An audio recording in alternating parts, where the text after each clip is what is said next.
Over to Sister Prema Samson.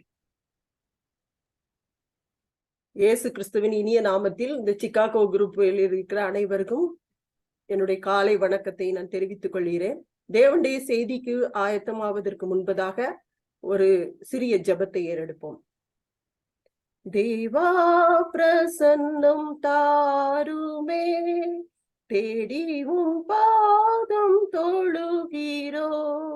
தேவா பிரசன்னம் தாருமே, தேடிவும் பாதம் தொழுகிறோ. இயேசுவே உம் திவ்ய நாமத்திலே இன்பமுடன் கூடி வந்தோமே. தேவா பிரசன்னம் தாருமே, தேடிவும் பாதம் தொழுகிறோ. ஆம் பிதாவே, இந்த காலை வேளையிலே சுவாமி ஒரு சிறு மந்தையாக உம்முடைய பாதத்திலேயே வந்து உம்மை தொழுது கொள்ளும்படியாக உம்மை ஸ்தோத்தரிக்க கூடிய எங்களுக்கு கிருபைகளை தந்ததற்காய் நன்றியோடு உம்மை துதிக்கிறோம் சுவாமி. உம்மை தொழுது கொள்கிறோம் சுவாமி. நீர் வர வேண்டும் என்று உம்மை வருந்தி அழைக்கிறோம் சுவாமி. பேசுகிற அடியாளை நீர் மறைத்து சுவாமி உம்முடைய வார்த்தையை வெளிப்படுத்த வேண்டும் என்று கெஞ்சி நிற்கிறோம் சுவாமி. கேட்கிற அனைவருக்கும் இது பிரயோஜனம் உள்ளதா இருக்க நீ கிருபை செய்யும். ஆவியானவர் அசைவாட வேண்டும் என்று கெஞ்சி நிற்கிறோம் சுவாமி. இந்த மீதியான வேலையை உம்முடைய கரத்திலே சமர்ப்பிக்கிறோம் சுவாமி. என்னை மறைத்து உம்முடைய வார்த்தையை மாத்திரம் எனக்கு நீ தெளிவுபடுத்த வேண்டும் என்று கெஞ்சி நிற்கிறோம். மீட்பர் இயேசு கிறிஸ்துவின் மூலமாய் ஜெபங்களும் நல்ல பிதாவே, ஆமேன். இந்த ஒரு வாய்ப்பை எனக்கு அளித்த தேவாதி தேவனுக்கு முதலாவது என்னுடைய கொடாக்கொடி ஸ்தோத்திரங்களை ஏறெடுத்துக் கொள்கிறேன். மேலும் இந்த வாய்ப்பை எனக்கு அருளி செய்த பால் அண்ணனுக்காகவும் டாக்டர் சசி அவர்களுக்கும் என்னுடைய வாழ்த்துதலையும் வணக்கத்தையும் இந்த காலை வேளையிலே சமர்ப்பிக்கிறேன். தேவன் நம்மோடு பேசும்படியாக, நம்மோடு இடைப்படும்படியாக நமக்கு கொடுத்த தியான வசனமானது பிலிப்பியர் 4ஆம் அதிகாரம் 13ஆம் வசனம். வசனம் இப்படியாக சொல்லுகிறது: என்னை பலப்படுத்துகிற கிறிஸ்துவினாலே எல்லாவற்றையும் செய்ய எனக்கு பலன் உண்டு. என்னை பலப்படுத்துகிறவர் என்ற தலைப்பின் கீழ் நாம் 3 சப்டைட்டில்ஸ், அதாவது தலைப்புகளை வைத்து நாம் சிந்திக்க இருக்கிறோம். என்னை பலப்படுத்துகிற கிறிஸ்தினாலே எல்லாவற்றையும் செய்ய பலன் உண்டு என்று சொன்னவர் யார் என்று பார்த்தால் பவுல் அடிகளார். இந்த பவுலை பத்தி நம்ம எல்லாருக்கும் தெரியும். சவுலாக இருந்து தேவ பிள்ளைகளை துன்பப்படுத்தி தேவனிடத்திலிருந்து ஒளியை பெற்றவராக கர்த்தருக்கென்று சவுலாக மாற்றப்பட்டு கர்த்தருக்கென்று பல பாடுகளை பட்டு குப்பையும் அற்பமாக எண்ணப்பட்ட இந்த பவுல் அடிகளார் தேவனுக்கு என்று அநேக காரியங்களை செய்கிறார். அவருக்கு ஒரு பலவீனம் ஏற்படுகிறது. அதை முள் என்று அவர் குறிப்பிடுவதை நாம் காண முடிகிறது. அவர் அந்த பாடுகளில் இருந்து 3 முறை தேவனிடம் வேண்டிக் கொள்கிறார், ஆண்டவரே இந்த பலவீனம் என்னை விட்டு நீங்கட்டும் என்று. ஆனால் தேவன் அவருக்கு கொடுத்த பதிலானது, என் கிருபை உனக்கு போதும், உன்னுடைய பலவீனத்திலே என் பலன் பூரணமாய் விளங்கும் என்பதே. இதை பெற்றுக்கொண்ட விசுவாசத்தோடு இந்த வார்த்தையை நம்பினவராக அவர் சொல்லுகிற வார்த்தை தான், என்னை பலப்படுத்துகிற கிறிஸ்துவினாலே எல்லாவற்றையும் செய்ய எனக்கு பலன் உண்டு என்ற வார்த்தை. இதற்கு ஆதாரமாக நாம் எடுத்துக்கொண்ட வேத பகுதி யோவான் 20ஆம் அதிகாரம். அனைவரும் தயவு செய்து யோவான் 20ஆம் அதிகாரத்தை எடுத்துக்கொள்ளுங்கள். இந்த யோவான் 20ஆம் அதிகாரம் எல்லா வருடங்களிலும் ஈஸ்டர் திருநாளை முன்னிட்டு எல்லாருடைய ஆலயங்களிலும் கேட்கப்படுகிறதான செய்தி. இதை குறித்து நாம் சிந்திக்க வேண்டுமானால் இயேசு கிறிஸ்து எழும்பி தரிசனமானார் என்று நாம் பார்க்கிறோம். 3 விதமான தரிசனங்களை இதிலே பார்க்கிறோம். இதன் மூலம் தேவன் நமக்கு கற்றுத்தரும் பாடம் தான் பலப்படுத்துகிறார். முதலாவது நாம் சிந்திக்கும்படியாக எடுத்துக்கொண்டது யோவான் 20ஆம் அதிகாரம் 19ஆம் 20ஆம் வசனத்தை நாம் எடுத்துக்கொள்வோம். பயத்தை நீக்கி பலப்படுத்தும் கிறிஸ்து என்று தலைப்பு வைத்துக் கொள்வோம். இங்கே சீஷர்கள் தேவன் பயத்தை நீக்குகிறார். சீஷர்கள் யார்? தேவனால் தெரிந்து கொள்ளப்பட்டவர்கள் சீஷர்கள். உங்களை மனிதர்களை பிடிக்கிறவர்களாக மாற்றுவேன் என்று தேவன் அழைத்து வந்தவர்கள் சீஷர்கள். தேவனோடு ஊழியத்திலே இணைந்து செயல்பட்டவர்கள், தேவனோடு உண்டு உறங்கியவர்கள், அவர் செய்த அற்புதங்களை கண்டு மகிழ்ந்தவர்கள். ஆனால் தேவன் சிலுவையில் அறையப்படும் முன்பே அவருக்கு சொல்லியிருந்தார், நான் மீண்டும் 3ஆவது நாள் உயிர் தெழுவேன் என்று. அந்த வசனத்தை, அந்த வார்த்தையை மறந்தவர்களாக ஒரு பயந்த சூழ்நிலையிலே ஒரு வீட்டிற்குள்ளே பூட்டி கொண்டு ஒரு எலிப்பொறிக்குள்ளே அகப்பட்ட, அதாவது வேதம் எப்படியாக சொல்லுகிறது, மனுஷனுக்கு பயப்படுகிற பயம் கண்ணியை வருவிக்கும், இவர்கள் யூதர்களுக்கு பயந்ததினாலே ஒரு பூட்டப்பட்ட சூழ்நிலையிலே அங்கே பயந்து காணப்படுகிறார்கள். தேவன் அவர்களுக்கு அந்த பூட்டிய வீட்டிற்குள்ளே முழுவதுமாக முழு சரீரத்தோடு காயங்களோடு வந்து அவர்களுக்கு தரிசனம் கொடுத்து அவர்களுக்கு சமாதானத்தை அருளி செய்கிறவராய் இருக்கிறார். இதற்கு ஆதாரமாக நாம் பழைய ஏற்பாட்டு காலத்திலே மோசையை எடுத்துக்கொள்வோம். மோசே ராஜ கட்டளை பிறப்பிக்கப்பட்ட பின்பும் கூட அவருடைய பெற்றோர்களால் 3 மாதம் ஒழித்து வைக்கக்கூடிய சூழ்நிலையிலே பின்பு ஒழித்து வைக்க முடியாத ஒரு சூழ்நிலை ஏற்படும் போது நதியிலே விடப்படுகிறான். அங்கே தேவன் அவரை தெரிந்து கொள்கிறார். தெரிந்து கொண்ட தேவன் அதே ராஜ அரண்மனையிலே அவரை வளர்க்கிறதை நாம் காண முடிகிறது. வளர்ந்த மோசே ஒரு பாவத்திற்குள்ளாக பாவ காரியத்தை செய்ய துணிந்த போது அந்த எகிப்து ராஜாவாகிய பார்வோனுக்கு பயந்த சூழ்நிலையிலே மோசே ஓடி போகிறார் மீதியான் தேசத்திற்கு. அங்கே போய் பாலைவனத்திலே இருந்து ஆடுகளை மேய்ப்பதை நாம் காண முடிகிறது. முன்குறித்த தேவன் அல்லவா 40 வருடங்கள் கழித்து அவர் அங்கே சென்று அவரை முட்செடியிலே தரிசனம் கொடுக்கிறார். தரிசனம் கொடுப்பதோடு மாத்திரமல்ல, மோசே பயந்த சூழ்நிலையிலே மீண்டும் அதே இடத்திற்கு தேவன் அனுப்ப சித்தம் கொண்டவராயிருக்கிறார். அங்கே அவரோடு பேசுகிறார். நான் இருக்கிறவராகவே இருக்கிறேன் என்று சொன்ன தேவன் மோசையோட இருக்கிறேன் என்பதை அவருக்கு சுட்டி காட்டி அவரை மீண்டும் அழைத்து செல்கிறார். அந்த பயத்தை நீக்கி பலப்படுத்தி அவரை அழைத்து சென்று இஸ்ரவேல் மக்களுக்கு ஒரு பெரிய விடுதலையை அளிக்கும்படியான கிருபையை கொடுத்தார். இன்று நம்மில் மிகுந்த ஜனங்கள் பயத்தோடு காணப்படுவதை நாம் பார்க்க முடிகிறது. தேசத்தில் கிறிஸ்தவர்களுக்கு எதிராக நடக்கும் அநேக காரியங்கள் நம்முடைய பயத்தை கொண்டு வருகிறதாக காணப்படுகிறது. அந்த பயத்தை நீக்கி பலப்படுத்துகிறவராகி கிறிஸ்து நம்மை பலப்படுத்த வல்லவராய் இருக்கிறார். இரண்டாவதாக நாம் பார்க்கும்போது விசுவாசத்திலே தேவன் நம்மை பலப்படுத்துகிறார். அதற்கு ஆதாரமாக திதிமு எனப்பட்ட தோமாவை நாம் எடுத்துக்கொள்வோம். யோவான் 20ஆம் அதிகாரம் 24 முதல் 27 வசனங்களை நாம் எடுத்து தியானிப்போமானால் அங்கே தோமா என்றாலே நம் அனைவருக்கும் தெரியும், அவிசுவாசம் என்று நாம் சொல்லுவோம். தோமாவிற்கு ஒரு வாஞ்சி இருந்திருக்கலாம். சீஷர்கள் 10 பேருக்கு கர்த்தர் தரிசனமானார். அவர்களை தேவன் காயங்களோடு தரிசனமானார். அவர்களை கண்டு பார்க்கும் பாக்கியத்தை அவர்கள் பெற்றார்கள். நாம் மட்டும் பார்க்கவில்லையே என்ற ஒரு வியாகுலம், ஒரு தயக்கம், ஒரு ஆர்வம் இருந்திருக்கலாம். இவர் எங்கே சென்றிருப்பார் என்று நான் ஒரு கற்பனையை பார்க்கும்போது இவர்களோடு இல்லாமல் கொஞ்சம் தைரியமாக உலகத்தில் இனி நாம் என்ன செய்ய வேண்டும், உலக காரியங்கள் எப்படிப்பட்டதா இருக்கிறது என்று அலசி ஆராய ஒருவேளை அவர் வெளியிலே சென்றிருந்திருக்கலாம். வந்த தோமாவிற்கு அதிர்ச்சியான செய்தி, மேலும் சந்தோஷமான செய்தி. அவளால் நம்ப முடியவில்லை. எனவே அவர் ஒரு அவிசுவாசமான வார்த்தையை அங்கே சொல்லுவதை நாம் பார்க்கிறோம்.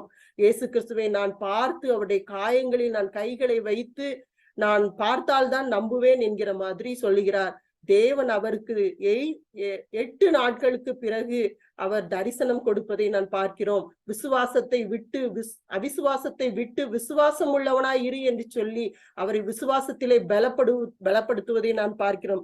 இதற்கு ஆதாரமாக மார்க்கு 9ஆம் அதிகாரத்திலே 17ஆம் வசனம் முதல் 27ஆம் வசனம் வரைக்கும் அங்கே ஒரு மனிதரை குறித்து நாம் வாசிக்கிறோம். இயேசு கிறிஸ்து நடந்து செல்லும் போது ஜனக்கூட்டத்திலிருந்து ஒரு தகப்பன் ஓடி வருகிறார் இயேசுவை நோக்கி. ஆண்டவரே, என்னுடைய மகன் ஊமையான ஒரு அசுத்த ஆவி நிறைந்தவனாய் காணப்படுகிறான். அந்த வியாதி சிறு வயதிலிருந்தே அவனை ஆட்கொண்டிருக்கிறது. அவனுக்கு அந்த ஆவி அவனை தாக்கும் போதெல்லாம் அவன் நுரை தள்ளி பல்லை கடித்து, மேலும் அவன் தண்ணீரிலோ அல்லது நெருப்பிலோ விழக்கூடிய ஒரு சூழ்நிலை ஏற்படுகிறதை அவன் இயேசுவிடம் அறிவிக்கிறான். அவருடைய சீஷர்களிடம் கொண்டு வந்து சுகத்தை காணவில்லை என்பது அவனுடைய அவிசுவாசமா இருக்கிறது. தேவனிடம் அவன் சொல்லும் போது கூட ஏதாகிலும் என்ற வார்த்தையை அவன் பயன்படுத்துகிறான். அந்த ஏதாகிலும் என்ற வார்த்தை அவிசுவாசத்தை குறிக்கிறது. ஏதாகிலும் செய்யக்கூடுமானால் உதவி செய்யும் என்று கேட்ட அந்த மகனை தேவன் விசுவாசத்திலே பலப்படுத்தி அவனுக்கு ஒரு விடுதலையை அளிப்பதை நாம் பார்க்கிறோம். நம்மளும் அநேக காரியங்களிலே அநேக நேரங்களிலே ஏதாவது ஒரு காரியத்திற்காக ஜெபிக்கும் போது அல்லது உபவாசிக்கும் போது பல நேரங்களிலே பதில்கள் கொஞ்சம் தாமதமாய் கிடைக்குமானால் நாம் நினைக்கும் காரியங்கள் கர்த்தர் நம்மோடு இருக்கிறாரா, நமக்கு இந்த காரியம் கிடைக்குமா என்ற அவிசுவாசம் நம்மை ஆட்கொள்கிறதை நாம் காண முடிகிறது. தேவன் உங்களோடு இருக்கிறார். உங்களுடைய அவிசுவாசத்தை நீங்கும்படி பலப்படுத்துகிறார். மூன்றாவதாக நாம் பார்க்கும் காரியம் மரியாளை குறித்து நாம் பார்க்கிறோம். யோவான் 20ஆம் அதிகாரத்திலே 2ஆம் வசனத்தை பார்ப்போமானால், அங்கே மகதலேனா மரியாள் அதிகாலையிலே இயேசுவை காண சென்றாள் என்று. இங்கே இயேசுவை அவள் காண சென்றதாக இல்லை. அவள் மரியாள் யார் என்று பார்த்தால், இயேசுவோடு அவளும் ஊழியம் செய்தவள். அவளும் இயேசு 3 நாள் கழித்து உயிர்த்தெழுவேன் என்று சொன்னதை நம்பாமல் அவிசுவாசியாக இருந்த ஒரு சகோதரி. ஆனால் சீஷர்களுக்கும் இவளுக்கும் ஒரு வித்தியாசம் உண்டு. இவள் தேவனிடமிருந்து அற்புதத்தை பெற்று கொண்டவள். மகதலேனா மரியாளிடமிருந்து 7 பிசாசுகளை தேவன் ஓட்டினார். அவளுக்கு ஒரு விடுதலையை கொடுத்திருந்த தேவன் அவளும் மறந்து விட்டாள். ஆனால் அவள் மற்ற இடங்களிலே தேவனோடு ஊழியம் செய்ய சென்றவள். தேவன் சிலுவையிலே மரிக்கும் சமயத்திலே மகதலேனா மரியாளும் அந்த கூட்டத்திலே நின்று தூரமாய் நின்று பார்த்து கொண்டிருந்தவள். இயேசுடைய சரீரத்தை வைத்த இடத்தை அங்கே சென்று பார்த்தவள். இவளுடைய எண்ணங்கள் எப்படிப்பட்டதா இருந்தது? அவளுடைய சரீரத்திற்கு கந்த வர்க்கங்களை இடுவதற்காக அவளுடைய நோக்கம் இருந்தது. அவள் சென்ற நோக்கம் இயேசு கிறிஸ்து உயிர்த்தெழுந்து அவரை பார்க்க வேண்டும் என்ற எண்ணம் அல்ல. அவருடைய சரீரத்திற்கு அந்த கந்த வர்த்தகங்களை பரிமள தைலத்தை ரெடி செய்து அதை கொண்டு போய் அவருடைய சரீரத்திற்கு பூச வேண்டும் என்பதாகவே இருந்தது. அங்கே அவருடைய சரீரத்தை காணாததினாலே அவள் அழுது கொண்டிருக்கிறாள். இயேசு அவளுடைய அழுகையை துடைக்கும் வண்ணமாக, அவளுடைய அறியாமையை துடைக்கும் வண்ணமாக, அவளை பலப்படுத்தும்படியாக அவளிடம் பேசுகிறாள். அவளுடைய அறியாமையை வெளிப்படுத்துகிறாள். இயேசு என்பதை அவள் அறியவில்லை. பெயரை சொல்லி மரியாளே என்று சொன்ன பின்புதான் அவள் அறிகிறாள். அங்கே அவளுடைய அறியாமையை நீக்கி பலப்படுத்துகிறாள். இதற்கு ஆதாரமாக நாம் பார்ப்போம் என்றால் சமாரிய ஸ்திரீயை கொள்ளலாம். யோவான் 4ஆம் அதிகாரத்திலே சமாரிய ஸ்திரீயை பற்றி கொடுத்திருக்கிறது. அந்த சமாரிய ஸ்திரீயுடைய நோக்கம் கிணற்றிலிருந்து தண்ணீரை எடுக்க வேண்டும் என்பது மாத்திரமே. அங்கே அவள் சென்று இயேசுவை தரிசிக்கிறாள். இயேசு கிறிஸ்து அவளுடைய பாவமான வாழ்க்கையை பற்றி அவளிடம் பேசி இறுதியிலே அவரை தீர்க்கதரிசி என்று சொல்லும் அளவிற்கு அவள் விசுவாசத்திலே பலப்படுகிறாள். ஆனாலும் தேவன் அவளுக்கு ஒரு நம்பிக்கை உண்டு. மேசியா வருவார் என்பது மாத்திரமே அவள் நம்பியிருந்தாள். இயேசு அவளுக்கு தன்னை வெளிப்படுத்துகிறார். உன்னோடு பேசுகிற மேசியா கிறிஸ்து நானே என்று கேள்விப்பட்டவுடன் மிகுந்த மகிழ்ச்சியோடு இருட்டிலிருந்த அவள் கர்த்தரை கண்டுகொண்டேன் என்று சொல்லி பலப்பட்டு அந்த கிராமத்திற்கு சென்று அந்த கிராமத்தில் உள்ள மக்கள் அனைவரும் பலப்படும்படியாக அவர்களை விசுவாசிக்கும்படியாக வழி நடத்துவதை நாம் பார்க்கிறோம். இங்கே நாம் பார்த்த யோவான் 20ஆம் அதிகாரத்திலே 3 விதமான தரிசனங்களை கண்டோம். 3 விதமான உதாரணங்களை நாம் பார்த்தோம். தேவன் உங்களோடு பேசுகிறார். நீங்கள் எந்த காரியத்தை குறித்து பயப்படுகிறீர்கள், எந்த காரியத்தை குறித்து அவிசுவாசமாய் இருக்கிறீர்களோ அந்த காரியத்திலே தேவன் உங்களை பலப்படுத்த வல்லவராய் இருக்கிறார். பலப்படுத்துகிற கிறிஸ்து இதோடு நம்மை விட்டு விடுவதில்லை. யோவான் 20ஆம் அதிகாரத்திலே 21ஆம் வசனத்தை தேவன் சொல்லுகிறார். உங்களுக்கு சமாதானம் உண்டாவதாக, பிதா என்னை அனுப்பினது போல நானும் உங்களை அனுப்புகிறேன் என்று சொல்லுகிறார். வெறுமையாய் உங்களை பலப்படுத்தி அனுப்புகிற தேவன் அல்ல. அவர் உங்களுக்கு தேவனுடைய பரிசுத்த ஆவியை கொடுக்கிறார். மேலும் மன்னிக்கிறதற்கான ஒரு அதிகாரத்தை கொடுக்கிறார். இவைகளை கொடுத்து உங்களை உலகமெங்கும் சர்வ சிருஷ்டிக்கும் சுவிசேஷத்தை அறிவிக்கும் பணியை உங்களுக்கு கொடுக்கிறார். உங்களிடமிருந்து எதிர்பார்க்கிற ஒரே காரியம், இந்த உலகமெங்கும் சென்று சுவிசேஷத்தை நீங்கள் அறிவிக்க வேண்டும். அதற்காக உங்களை பலப்படுத்துகிறார். அதற்காக உங்களுக்கு பரிசுத்தாவியின் அபிஷேகத்தையும் அதிகாரத்தையும் கொடுத்து அனுப்புகிறார். பரிசுத்தாவி உங்களிடம் வந்து பலனடைந்து நீங்கள் எல்லா காரியங்களிலும் வெற்றி பெற வேண்டும், தேவனுடைய நாமத்தை அறிவிக்க வேண்டும் என்பதே அவருடைய வாஞ்சியும் விருப்பமாய் இருக்கிறது.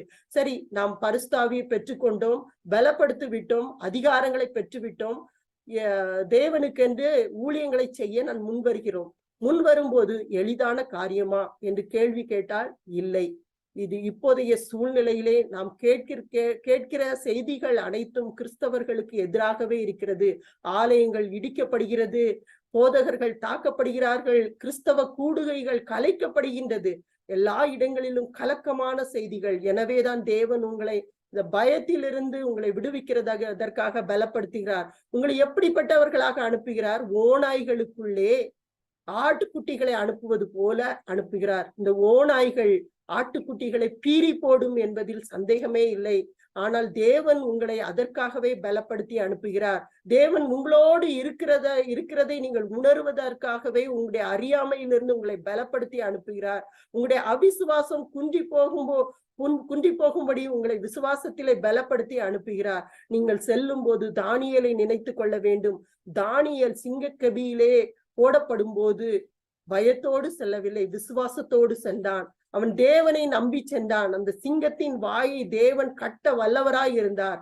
அதே தேவன் நீங்கள் செல்லும் போது அந்த ஓநாய்களுடைய வாயை கட்டி போடுகிறவர்களாக உங்களை மாற்றுவார். தேவன் அதற்கு உதவி செய்வார். மேலும் நம் தாவீது கோலியாத்தை குறித்து நாம் வாசிக்கிறோம். அந்த தாவீது ஒரு சிறிய ஒரு பிராயம் உள்ள டீனேஜ், ஒரு வயது இளைஞன். அவன் கோலியாத்தை மேற்கொள்ள போகும்போது இப்படி சொல்லுகிறான், யுத்தம் கர்த்தருடையது என்று சொல்லுகிறான். கர்த்தரை நம்பி செல்லுகிற உங்களோடு தேவன் பலப்படுவார், உங்களை பலப்படுத்துவார். ஆவியின் அபிஷேகத்தை உங்களுக்கு கொடுத்திருக்கிறார், அதிகாரத்தை உங்களுக்கு கொடுத்திருக்கிறார். இந்த அதிகாரத்தோடு நீங்கள் உலகமெங்கும் போய் சர்வ சிருஷ்டிக்கும் சுவிசேஷத்தை அறிவிக்க வேண்டும். உலகம் உண்டாவதற்கு முன்னே, உலகம் முடிவது வரைக்கும் உங்களோடு கூட இருக்கிற தேவன் உங்களை ஆசீர்வதிப்பாராக. ஆமென். ஜெபிப்போம். அன்பின் பரலோக பிதாவே, இந்த செய்தியை நீர் கொடுத்த கிருபைக்காய் நன்றியோடு உம்மை துதிக்கிற சுவாமி. இதை கேட்ட பிள்ளைகளுக்கு இந்த வாழ்க்கையிலே சுவாமி பிரயோஜனமாயிருக்க நீங்க கிருபை செய்யுங்க சுவாமி. எங்களை நீங்க பலப்படுத்தி இருக்கிறீங்க சுவாமி, பயத்திலிருந்து பலப்படுத்தி இருக்கிறீங்க சுவாமி, எங்களுடைய அறியாமையிலிருந்து பலப்படுத்தி இருக்கீங்க சுவாமி.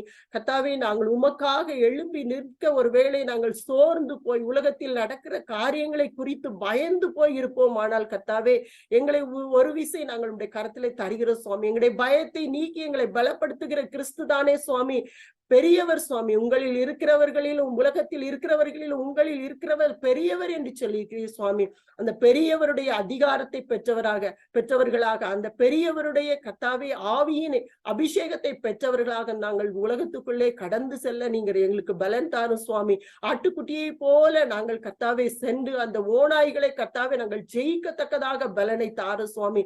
யார் கர்த்தாவே இந்த பயத்திலே கர்த்தாவே இருதயத்தை பூட்டி கொண்டு இருக்கிறார்களோ அவர்களுக்காக ஜெபிக்கிறோம் சுவாமி. ஒருவேளை இந்த உலகத்திலே நடக்கிற காரியங்கள் இவர்களுக்கு பயத்தை உண்டாக்கலாம், எதிர்கால வாழ்வு ஒருவேளை இவர்களுக்கு பயத்தை உண்டாக்கலாம் சுவாமி, குடும்பத்தின் சூழ்நிலைகள் இவர்களுக்கு பயத்தை உண்டாக்கலாம் சுவாமி. அப்பா, இந்த பயத்தின் நிமித்தம் எத்தனையோ பேர் கர்த்தாவே இந்த உலகத்தை விட்டு கடந்து போகிறார்கள், தற்கொலை செய்து கொள்கிறார்கள் என்பதை நாங்கள் கேள்விப்படுகிறோம் சுவாமி.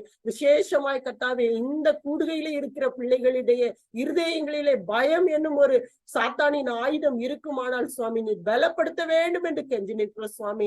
அப்பா, உற்சாகமாக பலப்படுத்தி என்னை பலப்படுத்துகிற கிறிஸ்துவினாலே எல்லாவற்றையும் செய்ய எனக்கு பலன் உண்டு என்று சொல்லி தைரியமாய் கடந்து செல்ல நீங்க பலன் கொடுக்க வேண்டும் என்று கெஞ்சி நிற்கிற சுவாமி.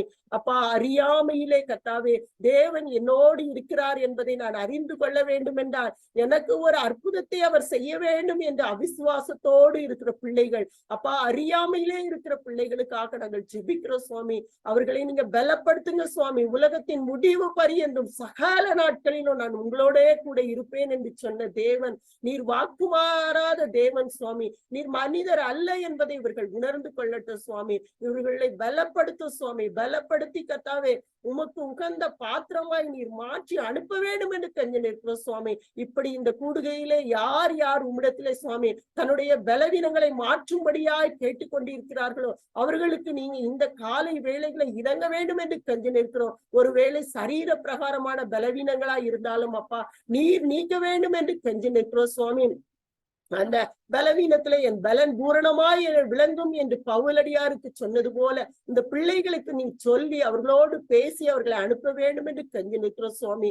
மீதியான நேரத்தை உடைய கரத்திலே தருகிறோம் சுவாமி. பலப்படுத்துங்க, ஆசீர்வதிங்க, பயன்படுத்துங்க சுவாமி. இப்ப இயேசு கிறிஸ்துவின் மூலம் ஜெபம் கேளும் நல்ல பிதாவே, ஆமென். Amen. Amen. Thank you very much, Sister Prema Samson. Thank you so much